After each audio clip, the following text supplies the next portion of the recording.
ಸಿಂಗ್ ಅವರು 10 ವರ್ಷದಲ್ಲಿ 1,42,000 ಕೋಟಿ ಕೊಟ್ಟಿದ್ದರು. ಮೋದಿ ಅವರು 4,31,000 ಕೋಟಿ ಕೊಟ್ಟಿದ್ದಾರೆ. ಯಾವ್ದು ಜಾಸ್ತಿ? ಕೂಡದು ಕಳೆಯೋದು ಗೊತ್ತಿರುವಂಥ 3ನೇ ಕ್ಲಾಸ್ ಫೇಲ್ ಆದವರಿಗೂ ಗೊತ್ತಾಗುತ್ತೆ ಮೋದಿ ಕೊಟ್ಟರೆ ಜಾಸ್ತಿ. ಮೋದಿಯವರು 3 ಪಟ್ಟು ಜಾಸ್ತಿ ಕೊಟ್ಟಿದ್ದಾರೆ. ಅನ್ಯಾಯ ಎಲ್ಲಾಗಿದೆ? ಎಲ್ಲ ಅನ್ಯಾಯ ಆಗಿದೆ.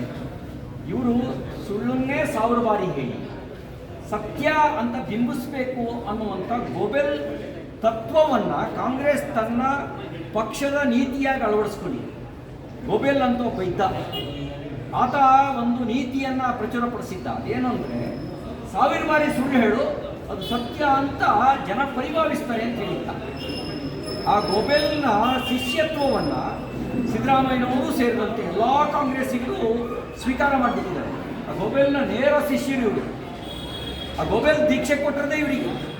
ಹಾಗಾಗಿ ಆ ಗೋಬೆಲ್ ಸಿದ್ಧಾಂತವನ್ನೇ ಇವರು ಅಳವಡಿಸ್ಕೊಂಡೋದ್ರಿಂದ ಸುಳ್ಳನ್ನು ಪದೇ ಪದೇ ಪದೇ ಪದೇ ಸುಳ್ಳನ್ನು ಹೇಳ್ತಾರೆ. ನಿಮ್ಮ ಭಾಷೆ ವಿಷಯಕ್ಕೆ ಬಂದರೆ ತ್ರಿಭಾಷಾ ನೀತಿ ಜಾರಿಗೆ ತಂದಿದ್ದು ಯಾರು? ನಾವಲ್ಲ, ಕಾಂಗ್ರೆಸ್ ಅಧಿಕಾರದಲ್ಲಿ ಇದ್ದಾಗ ತಂದಿದ್ದು.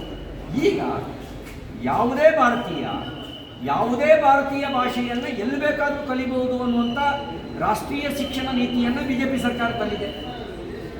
ಒಬ್ಬ ಭಾರತೀಯ ತಮಿಳುನಾಡಿನಲ್ಲಿ ಕನ್ನಡ ಕಲಿಬೋದ್ರಿ, ಮಹಾರಾಷ್ಟ್ರದಲ್ಲಿ ಕನ್ನಡ ಕಲಿಬೋದ್ರಿ, ಯಾವುದೇ ಭಾಷೆ ಕಲಿಬೋದು. ಇಲ್ಲಿ ಹೇರಿಕೆ ಪ್ರಶ್ನೆ ಇಲ್ಲವೇ ಇಲ್ಲ. ಮತ್ತು ಪ್ರಧಾನಮಂತ್ರಿಗಳಂತೂ ಹೇಳಿದ್ದಾರೆ ಎಲ್ಲ ಭಾರತೀಯ ಭಾಷೆಗಳು ರಾಷ್ಟ್ರೀಯ ಭಾಷೆಗಳೇ ಅಂತ ಹೇಳಿದ್ದಾರೆ. ಇನ್ನೇನು ಬೇಕು? ಆದರೆ ಇವರು ಎತ್ತಿ ಕಟ್ಟೋದು, ಒಡೆದಾಳೋದು ಬ್ರಿಟಿಷರಿಂದ ಪಡ್ಕೊಂಡಿದ್ದೆ. ಅಧಿಕಾರಕ್ಕೆ ಬರ್ಬೇಕಾದ್ರೆ ದೇಶ ಹೊಡೆದ್ರು, ಅಧಿಕಾರ ಉಳಿಸ್ಕೊಳ್ಳೋಕೆ ಸಮಾಜ ಹೊಡೆದ್ರು. ಒಡೆದಾಳೋದು ಬ್ರಿಟಿಷರಿಂದ ಪಡ್ಕೊಂಡಿದ್ರೆ ಸುಳ್ಳನ್ನೇ 1000 ಬಾರಿ ಹೇಳೋದನ್ನ ಗೋಬೆಲ್ನಿಂದ ಪಡ್ಕೊಂಡಿದ್ದಾರೆ. ಹಾಗಾಗಿ ಪದೇ ಪದೇ ಪದೇ ಪದೇ ಸುಳ್ಳನ್ನೇ ಹೇಳ್ತಾ ಬರ್ತಾರೆ.